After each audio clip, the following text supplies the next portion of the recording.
Good morning. Chapter 4, Old Yeller. Here we go. A couple of days later, I had another and better reason for wanting to get rid of Old Yeller. That was when the two Longhorn Range bulls met at the house and pulled off their big fight. We first heard the bulls while we were eating our dinner of cornbread, roasted venison, and green watercress gathered from below the spring. One bull came from off a high rocky ridge to the south of the cabin. We could hear his angry rumbling as he moved down through the thickets of catclaw and scrub oak. Then he lifted his voice in a wild brassy blare that set echoes clamoring in the draws and canyons for miles around. "That old bull's taking fight," I told Mama and little Alice. "He's bragging that he's the biggest and the toughest and the meanest. He's telling all the other bulls that if they've got a lick of sense, they'll take to cover when he's around." Almost before I'd finished talking, we heard the second bull. He was over about the Salt Lick somewhere. His bellerin' was just as loud and braggy as the first one's. He was telling the first bull that his fight talk was all bluff. He was saying that he was the he-bull of the range, that he was the biggest and meanest and toughest. We sat and ate and listened to them. We could tell by their rumblings and bawlings that they were gradually working their way down through the brush toward each other and getting madder by the minute. I was always liking to see a fight between bulls or bears or wild boars or almost any wild animal.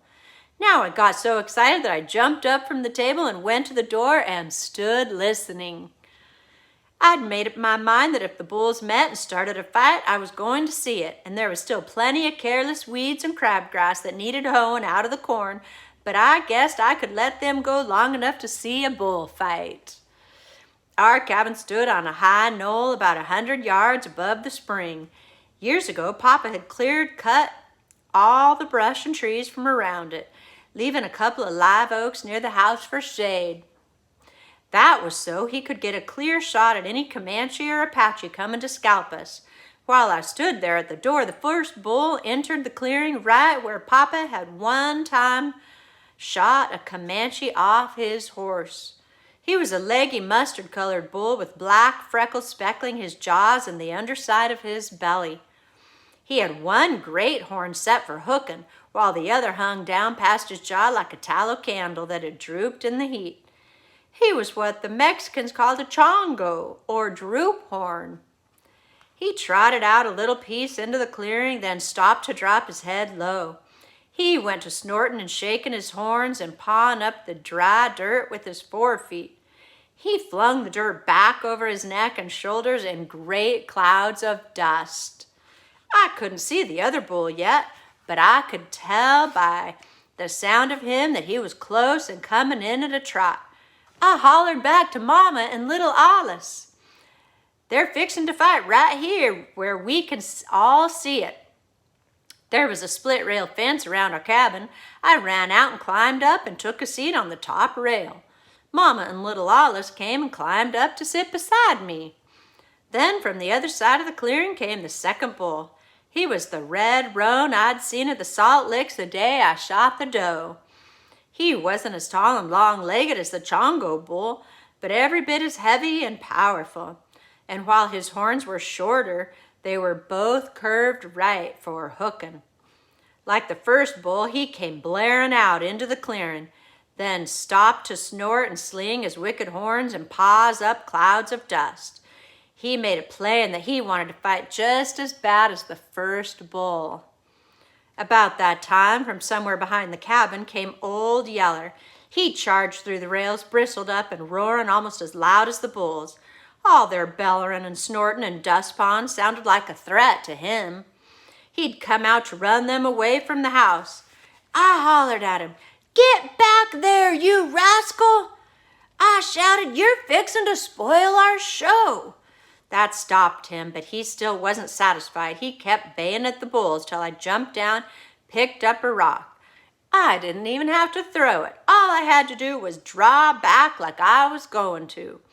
That sent him flying back into the yard and around the corner of the cabin yelling like I'd murdered him. That also put little Alice on the fight. He started screaming at me. He tried to get down where he could pick up a rock, but Mama held him. "Hush now, baby," she said. "Travis isn't going to hurt your dog. He just doesn't want to scare off the bulls." Well, it took some talking, but she finally got little Alice's mind off hitting me with the rock. I climbed back up on the fence. I told Mama that I was betting on Chongo. She said she was betting her money on Roni because he had 2 fighting horns. We sat there and watched the bulls get ready to fight and talked and laughed and had ourselves a real good time. We never once thought about being in any danger. When we learned different, it was nearly too late. Suddenly, Chongo quit pawing the dirt and flung his tail into the air. "Look out!" I shouted. "Here it comes!" Sure enough, Chongo charged, pounding the hard pan with his feet and roaring his mightiest. And there came Roni to meet him, charging with his head low and his tail high in the air. I let out an excited yell. They met head on with a loud crash of horns and a jar so solid that it seemed like I could feel it clear up there on the fence. Roni went down. I yelled louder, thinking Chongo was winning. A second later, though, Roni was back on his feet and charging through the cloud of dust their hooves had churned up. He caught Chongo broadside. He slammed his sharp horns up to the hilt in the shoulder of the mustard-colored bull. He drove against him so fast and hard that Chongo couldn't wheel away. All he could do was barely keep on his feet by giving ground. And here they came, straight for our rail fence. "Land sakes!" Mama cried suddenly and leaped from the fence, dragging little Alice down with her. But I was too excited about the fight. I didn't see the danger in time. I was still astride the top rail when the struggling bulls crashed through the fence, splintering the posts and rails and toppling me to the ground almost under them. I lunged to my feet, wild with scare, and got knocked flat on my face in the dirt. I sure thought I was a goner. The roaring of the bulls was right in my ears. The hot, reeking scent of their blood was in my nose. The bone-crushing weight of their hooves was stomping all around and over me, churning up such a fog of dust that I couldn't see a thing. And suddenly Mama had me by the hand and was dragging me out from under, yelling in a scared voice, "Run, Travis, run!" Well, she didn't have to keep hollering at me. I was running as fast as I ever hoped to run. And with her running faster and dragging me along by the hand, we scooted through the open cabin door just about a quick breath before Roni slammed Chongo against it. They hit so hard that the whole cabin shook. I saw great chunks of dried mud chinking fall from between the logs. There for a second I thought Chongo was coming through the door, right on top of us. But turned broadside like he was too big to be shoved through such a small opening. Then a second later he got off Roni's horn somehow and wheeled on him. Here they went, then down alongside the cabin wall, roaring and stomping and slamming their heels against the logs.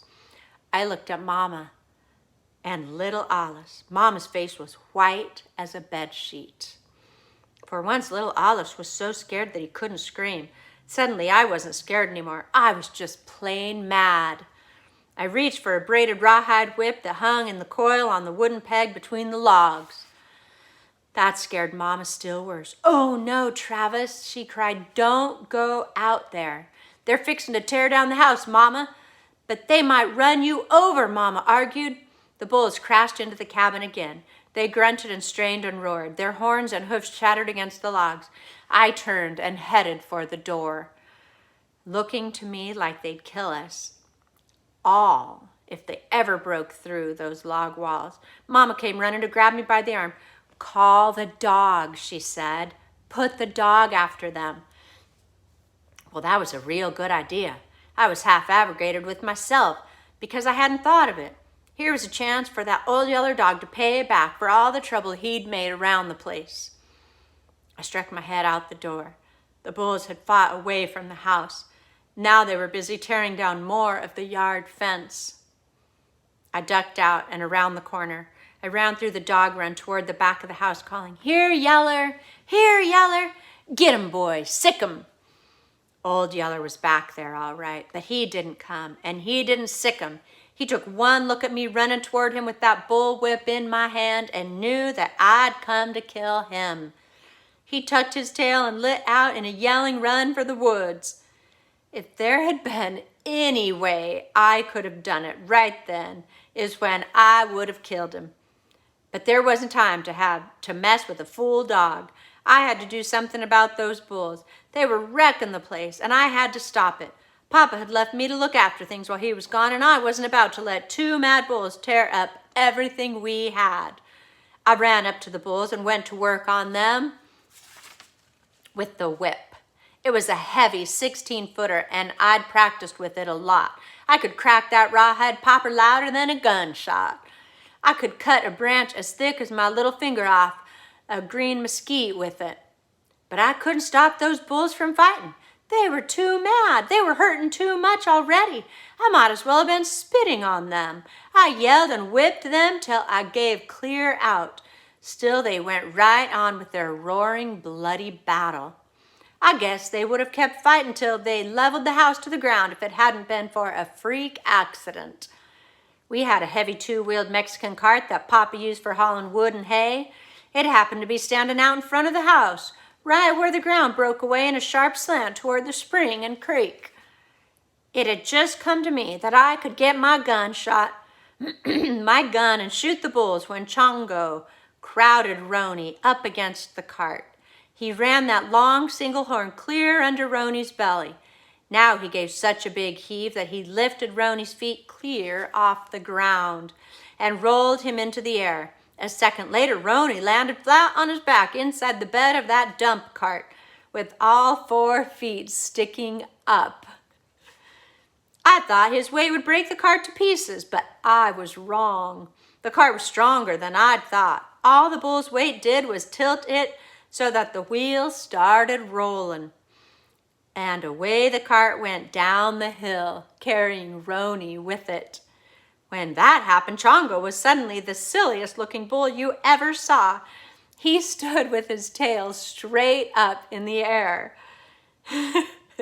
and his head high, staring after the runaway cart. He couldn't for the life of him figure out what he'd done with that roan bull.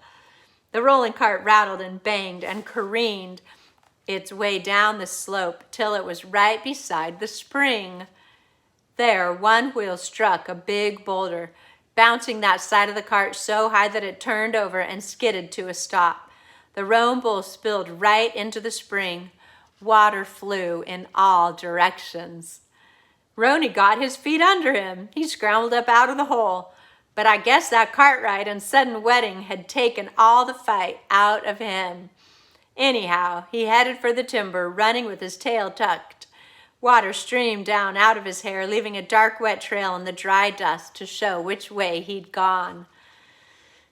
Chongo saw Roni then. He snorted and went after him, but when he got to the cart, he slid to a sudden stop.